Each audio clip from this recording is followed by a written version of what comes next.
Hi, friend.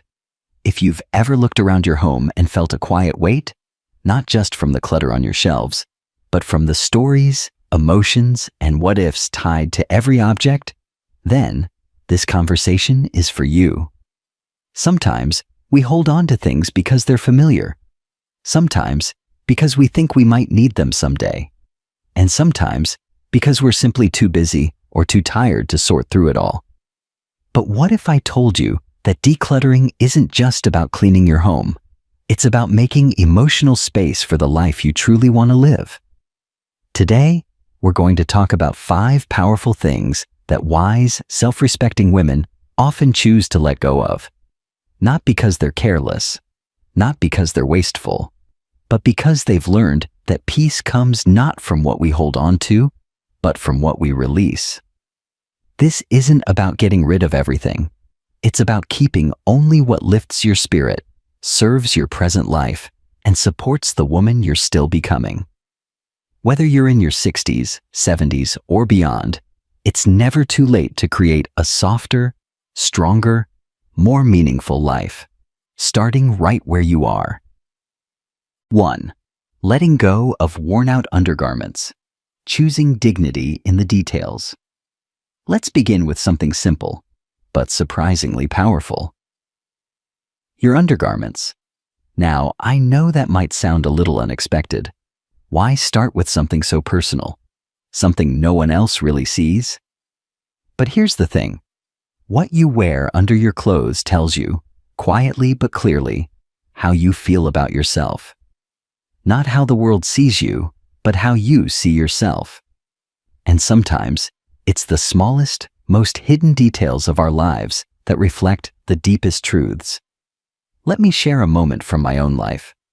For years, I had this old bra I couldn't seem to let go of.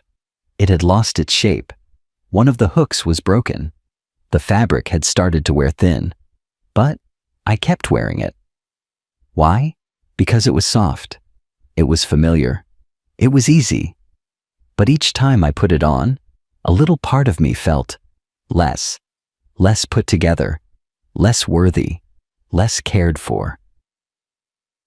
One morning, I stood in front of the mirror and asked myself, if I were dressing for the woman I want to be, would I still choose this?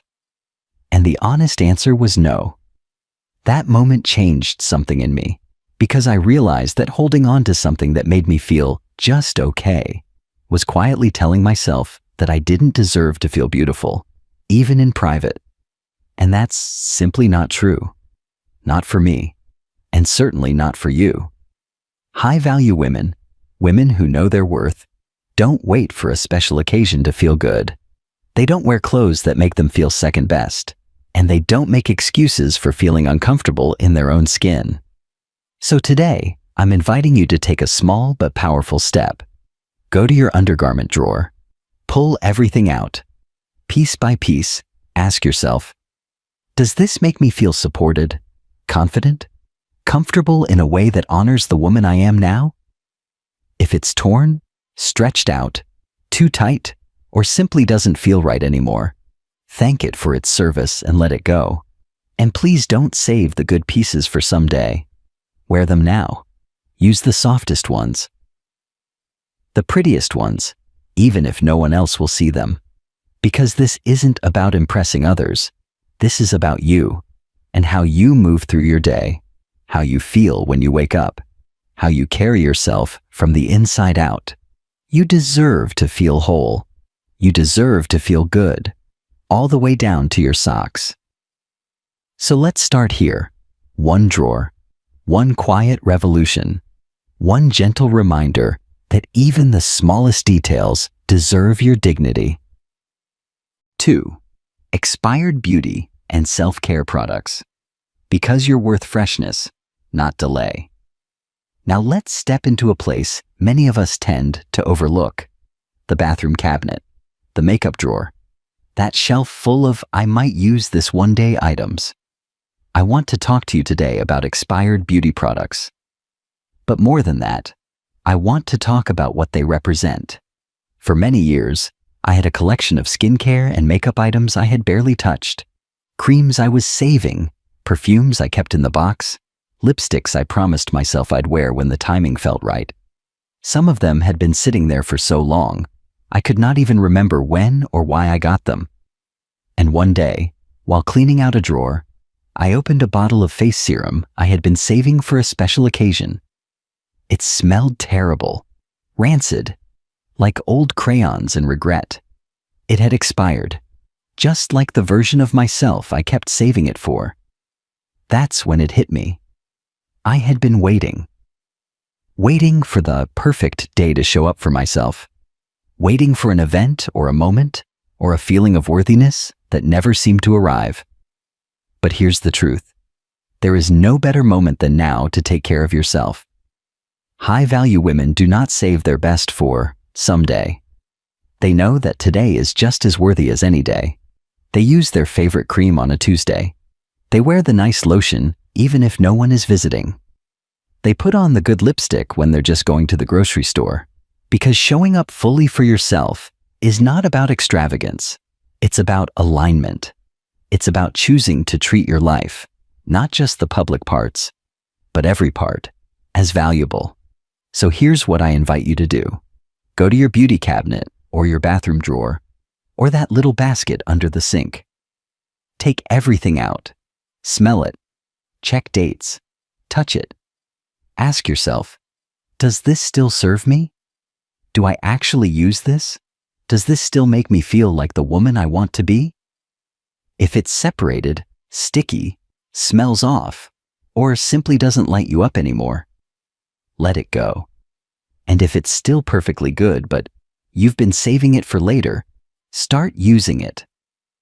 Not because you deserve a treat, but because your everyday life is already worthy of care. You're not too old to feel beautiful. You're not too late to start showing up for yourself in quiet, consistent ways. This isn't about luxury. It's about love. Let's not surround ourselves with expired products or expired beliefs about when we're allowed to shine. This is your season. Use the good stuff. You are the special occasion. 3. Letting go of ideal self-clutter. Honoring the woman you are now. Let's talk about something most of us have tucked away somewhere in our homes, even if we don't realize it. Ideal self-clutter. What do I mean by that? It's the art supplies you haven't touched since retirement, but keep just in case. It's the books you plan to read during your wellness phase, but haven't opened in years. It's the yoga mat in the back of your closet, the knitting kits under the bed, the piano books on the shelf, even though you haven't played in over a decade. These items aren't bad. They aren't useless. In fact, they were often purchased with hope. They represented who we wanted to be, who we thought we might still become. But here's the gentle truth. Keeping things only for the woman you used to be, or the version you keep waiting to step into, can quietly rob you of joy in the present. I'll share something personal. For years, I held on to bins of supplies from my teaching career. I told myself I might use them again, maybe with grandkids, maybe for volunteer work. But each time I saw those bins, I didn't feel inspired. I felt a little guilt, a little heaviness, a quiet pressure to be someone I no longer was. I finally realized I wasn't honoring the version of myself I had become, a woman in a new chapter, with new interests, new needs, and a desire for space, not just stuff. Privileged women, the kind who live with clarity and calm, curate their space intentionally. They do not fill their homes with reminders of their past self or burden themselves with the pressure of a perfect future self. Instead, they make room for the woman they are right now. So here's what I'd like you to try. Pick one area. A closet, a hobby drawer, a shelf in the garage. Look at each item and ask yourself honestly, do I actually use this?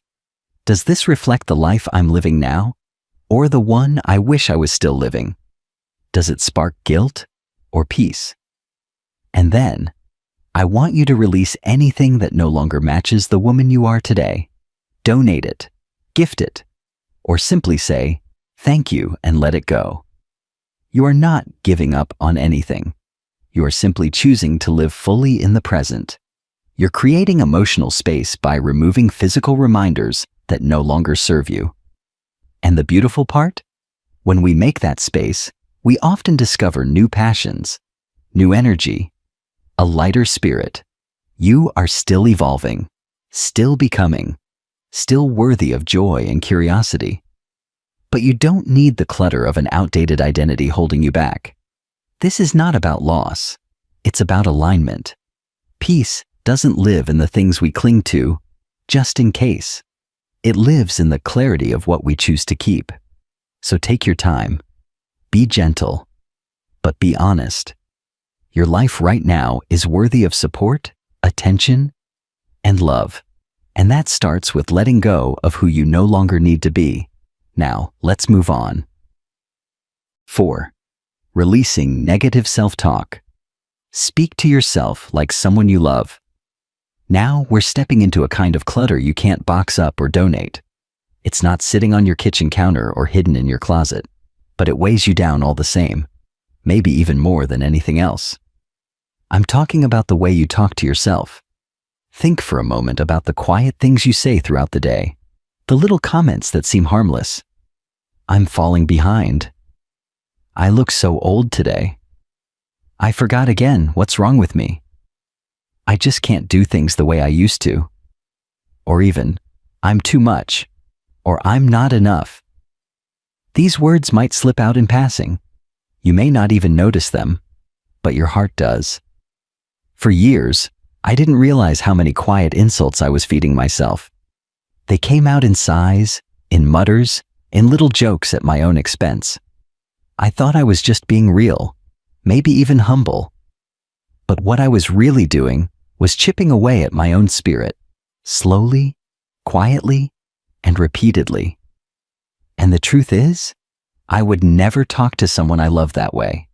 I would never say to my best friend, "Wow, you're really behind again." I wouldn't tell my daughter, "You don't look great today," or tell my sister, "You're always forgetting things. What's wrong with you?" No. I'd speak gently. I'd speak with encouragement.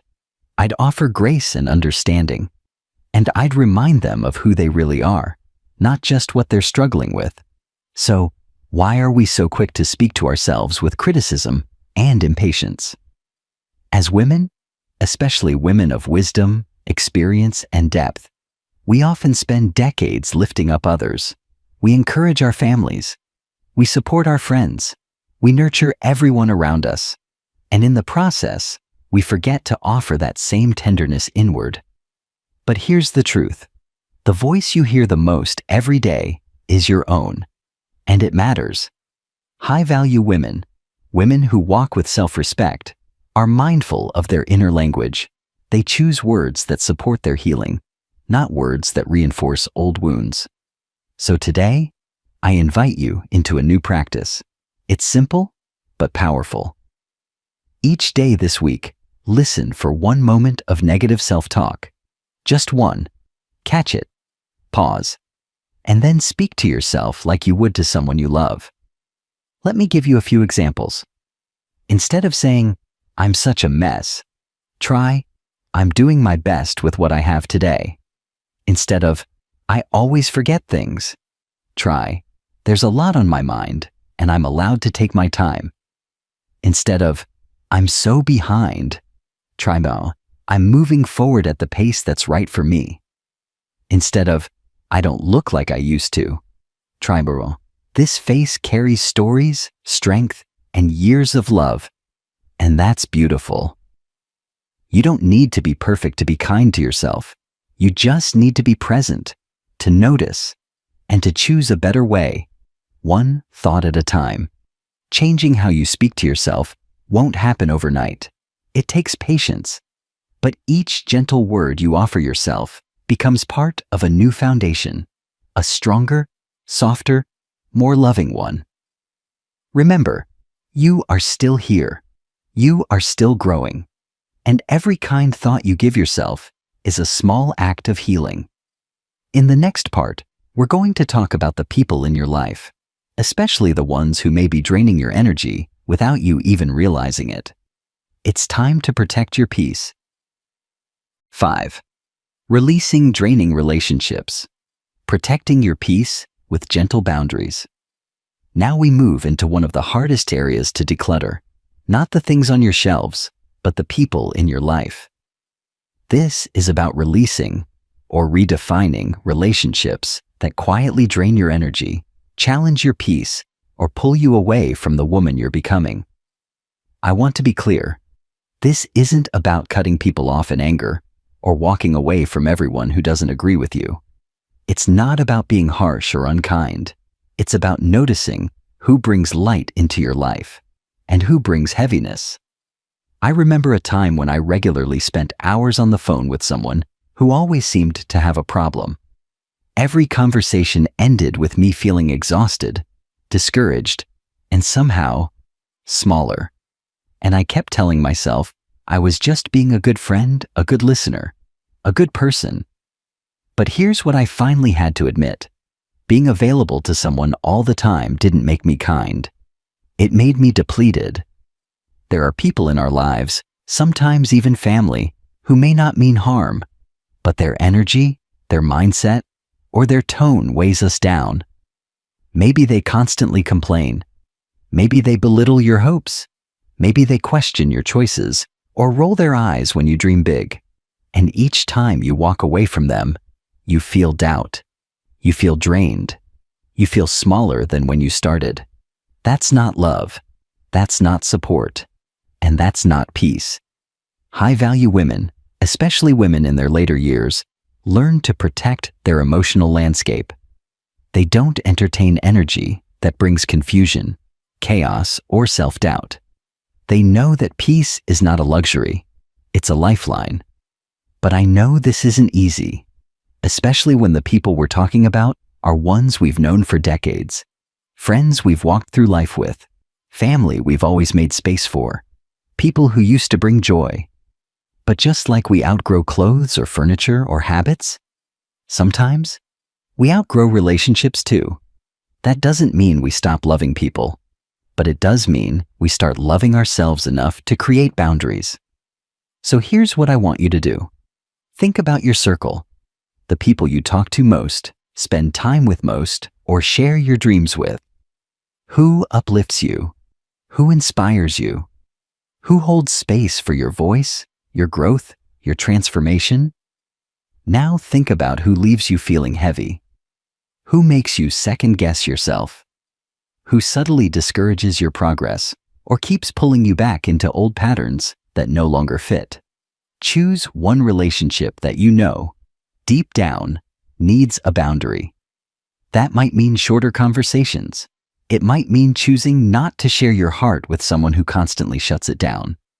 It might mean saying no when you're asked to take on emotional burdens that aren't yours to carry anymore.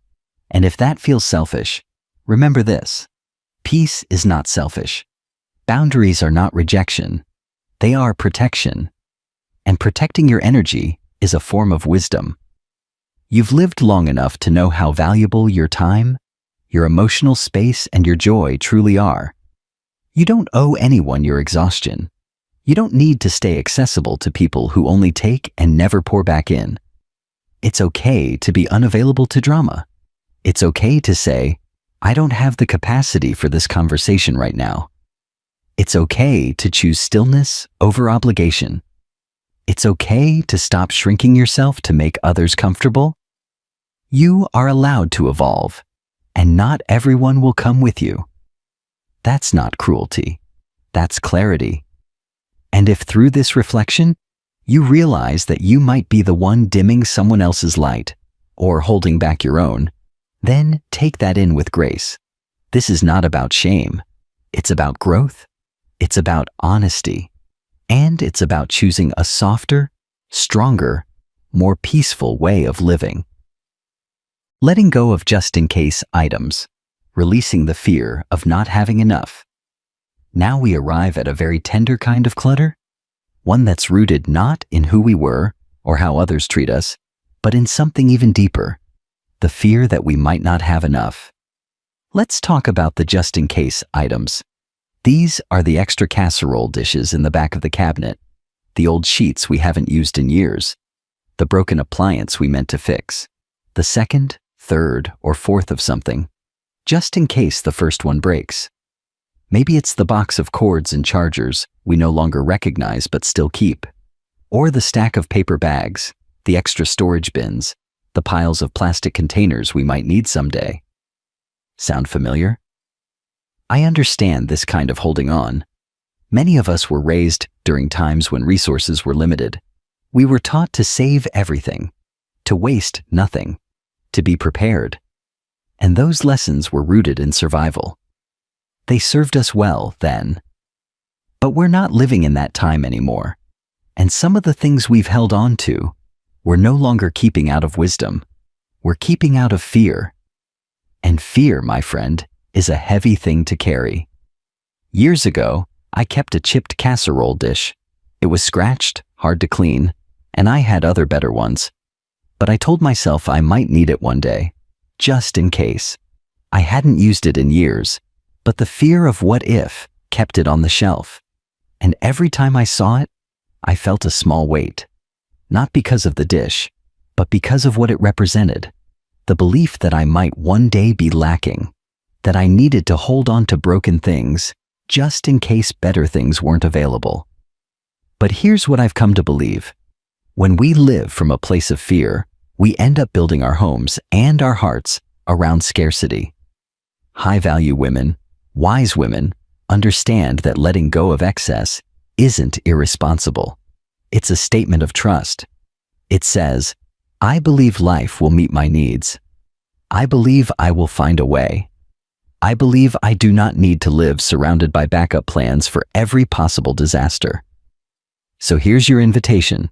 Choose one area, your kitchen drawers, your garage shelves, your linen closet, or that catch-all storage space where forgotten items go to collect dust.